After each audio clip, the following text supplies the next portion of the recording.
What's going on, guys? This is Snoop603 and Fake Thriller from Shustybang, and welcome to another episode of our Battlefield 3 weapon reviews. Today, we're looking at the QBZ-95B. The QBZ-95B is available for the Engineer class only. You can only get the QBZ-95B by purchasing the Back to Karkin DLC, and you can unlock it by completing the challenge called It Goes Boom, which requires you to get 50 AT rocket kills, destroy one enemy vehicle with the repair tool, and win 5 rounds of Conquest. A little bit of info for you on the QBZ-95B. The place of origin is China. The magazine capacity is 30 rounds. The fire rate is 650 rounds per minute. The fire type is all three: full auto, burst fire, and semi-automatic.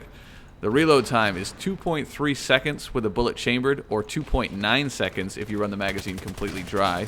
And the damage for the QBZ is 25 hit points of damage per bullet at 8 meters and trails down to a minimum of 14.3 hit points of damage per bullet at 50 meters. I don't know how it happened, but somehow we missed the QBZ-95B when we were doing our weapon reviews on a regular basis. Now that I finally had a chance to use it, this gun is to be one of the most underrated weapons out of all the guns available, never mind just within the Engineer kit. What I love about the QBZ-95B is its recoil pattern is very manageable and very predictable.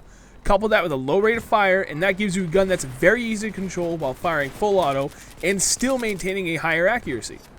I know that we always say that fire rate reigns supreme in Battlefield 3, and within close range that's definitely true the vast majority of the time.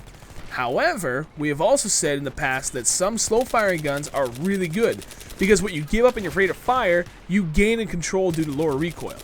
That's what I love about this gun. I was able to use the QBZ-95B extremely effectively while going full auto, even at medium to long ranges, because it's so easy to control.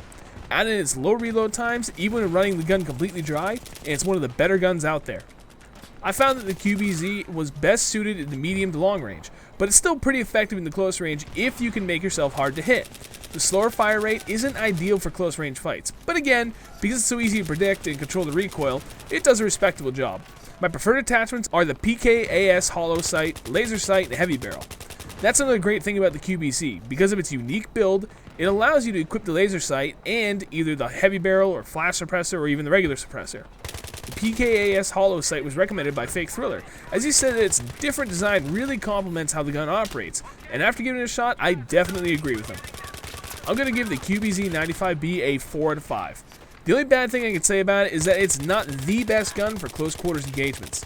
You can easily find yourself dominating a team in close range if you're highly mobile, and they're using average guns. But if you go up against a team using the higher rate of fire weapons like the AEK or the P90 or M5K, you'll find yourself hard-pressed to win most engagements. However, given its incredible ease of use and accuracy at full auto, and quick reload times, the QBZ-95B is one hell of a gun to be reckoned with. If you haven't given it a fair shot yet, I strongly recommend you give this underrated weapon a chance. The QBZ has a reputation for being notoriously underused and is widely thought to be nothing special and rarely worth using. Upon revisiting this weapon for the review, I found that the QBZ is affected by its attachments more so than other weapons. The QBZ excels at medium range. The low, manageable recoil allows you to fire full auto while staying on target. The lower fire rate of only 650 rounds per minute really helps with ammo management and makes taking down multiple enemies in one magazine relatively easy. The fire rate, however, makes this weapon weak in close ranges. Although the hip fire is respectable, especially with a laser sight, I found myself consistently losing battles to F2000s, AEKs, and P90s inside of 10 meters. There seems to be plenty of bad setups to use on the QBZ, and one really good one. The setup I found to work best is the same one Snoop mentioned. The QBZ has a heavier sideways recoil pattern, and the Russian hollow sight gives you a nice, clear, open view of your target as the reticule dances back and forth. I found that many of the other sights tend to block your view due to the recoil pattern. The laser sight or tack light are interchangeable, both work best in close range, and that's an area you'd want to try and avoid with the QBZ. And finally, I chose the heavy barrel to help keep the QBZ dominant at the medium to long range. I'm rating the QBZ-95B a 4 out of 5. It's underused, underappreciated, but it easily holds its own when used correctly. Alright guys, that's going to wrap up yet another Shustybang Battlefield 3 weapon review. We hope you guys enjoyed it. Overall, the QBZ-95B gets 4 out of 5 stars. And as always, we're interested to know what you guys think of this weapon, so leave us a comment down below and tell us what you would rate it and why. And if you could rate the video with either a like or a dislike, we would appreciate it. And finally, if you're interested to see what we think of the other weapons of Battlefield 3, check the description for a link that will take you to the entire playlist.